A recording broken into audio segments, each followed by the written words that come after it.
Hey guys, welcome back. If you're new here, this is the place where we dive into the darkest, most unsettling true crime stories out there. And today we've got a big one. We're looking at 5 cold cases, some of them stretching back over 40 years, that were finally cracked open in 2021. Some of these are gonna make your skin crawl, so just a heads up.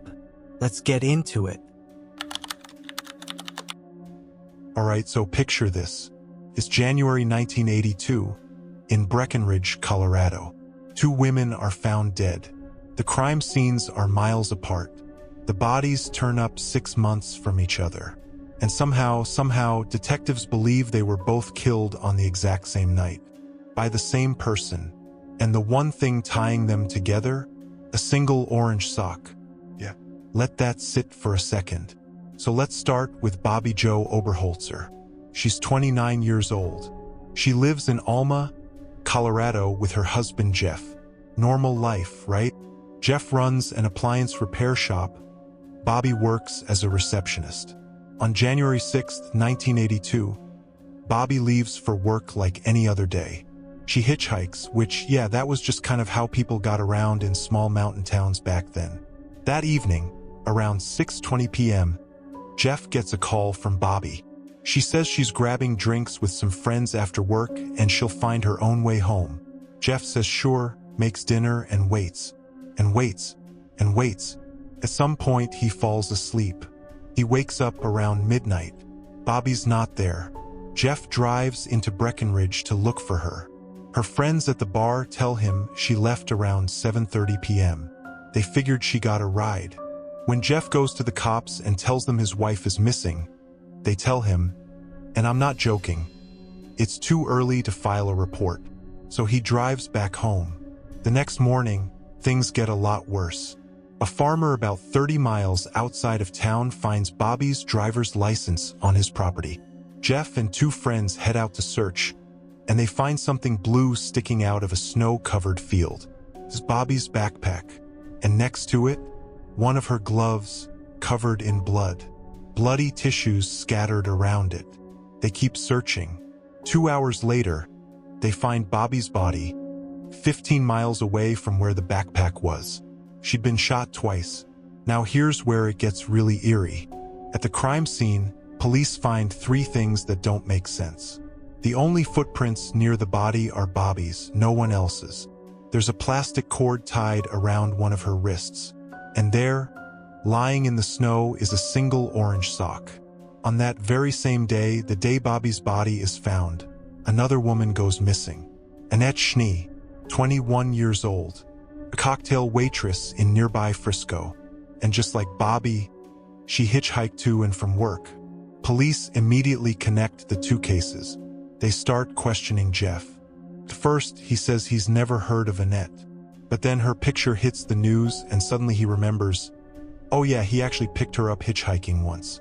Gave her his business card. Said he never saw her again after that. 6 months pass. Then, on July 3rd, 1982, Annette's body is found, 13 miles from where Bobby was discovered. And when police examine her, she's wearing the matching orange sock. Jeff's business card is in her wallet. So now Jeff Oberholzer is the prime suspect. The police put together a timeline.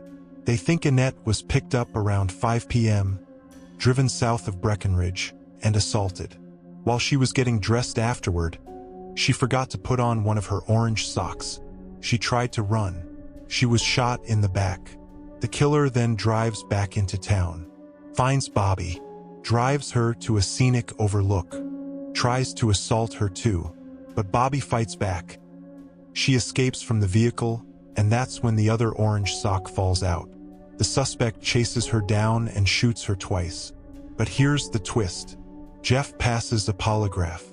He claims he was home all night with a visiting friend. For 9 years, no one can find this so-called witness. Then, in December 1990, the man finally surfaces, and when he's interviewed, his timeline doesn't match Jeff's at all. But by the early 1990s, DNA testing on the blood from Bobby's gloves reveals something huge. The blood isn't Bobby's. It's from a male. And it isn't Jeff's DNA either. Jeff is eventually cleared. Police look at other suspects. A cab driver named Thomas Edward Luther, who assaulted a hitchhiker in Breckenridge around the same time. While in jail, he allegedly bragged about the killings. His girlfriend said he wasn't home that night. He lied to investigators about where he was. But his DNA doesn't match. Another suspect, Tracy Petroselli, a guy who murdered his fiancée in 1981 and went on a multi-state killing spree. He actually stayed at Annette's workplace. But again, no DNA match. Then, on February 24, 2021, police arrest a 70-year-old man named Alan Lee Phillips. Genetic genealogy, basically tracing DNA through public databases and family trees, links him directly to the crime scene. He's charged with both murders, kidnapping, and assault with a deadly weapon. Nearly 40 years. And it was a single orange sock that kept this case alive. Sadly, Bobby's brother and father both passed away before they ever found out who did this. This one is wild. And I mean genuinely wild. The way this case gets cracked open is something out of a movie. August 4, 1981. Cherry Hills Village, just outside Denver, Colorado. Sylvia Mae Quayle is 34. By all accounts, she's one of those people everyone loves. Ambitious, vibrant, super friendly. She loves history, works as a secretary at an architectural firm, and she's an incredible cook.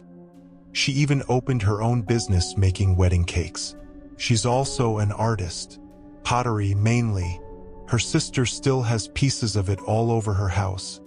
Even now, decades later, Sylvia is incredibly close to her family. Her parents live literally 150 feet from her house. She has coffee with them every single morning. Until the morning she doesn't. Just before 8 a.m. on August 4th, her father, William Quayle, walks over to her place. What he finds inside is something no parent should ever have to see. Sylvia is lying on the living room floor, naked. She's been shot, stabbed multiple times, strangled, and sexually assaulted. The autopsy confirms she bled to death. Investigators know the window of time. Sylvia spoke to her sister on the phone around 11 p.m. the night before, so she was killed sometime between then and when her father found her at 8 a.m. At the crime scene, police find two important clues.